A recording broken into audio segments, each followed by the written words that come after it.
La Méditerranée aujourd'hui doit nous aider à comprendre que les drames de ces rivages ne sont pas ceux de mondes qui s'affronteraient, mais bien ceux d'un même monde, le nôtre. Quelle que soit notre situation matérielle, quel que soit le lieu où nous habitons, nous ne pourrons échapper au malheur de la terre et des hommes.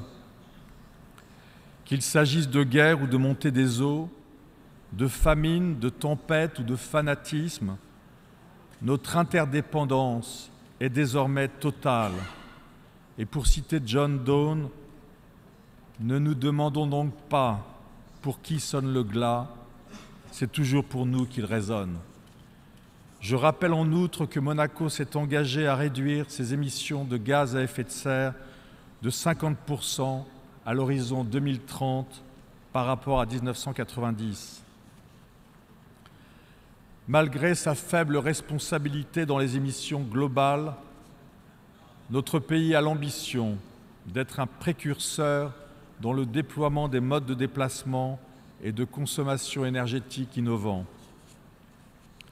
En plus de préserver notre patrimoine commun, en plus de limiter les pollutions, l'utilisation d'énergies renouvelables inépuisables permettra de rompre avec certains monopoles qui génèrent, aujourd'hui encore, inégalités et déstabilisation de notre monde.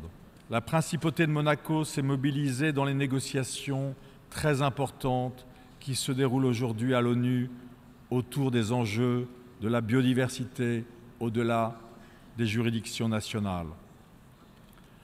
Tous ces sujets constituent pour la principauté un engagement essentiel.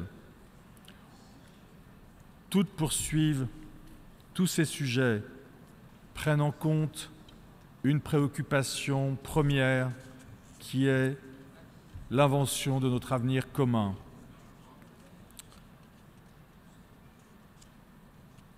C'était par leur capacité à dominer la nature et à la transformer que nos aïeux se sont développés et ont assuré l'avenir de leurs enfants.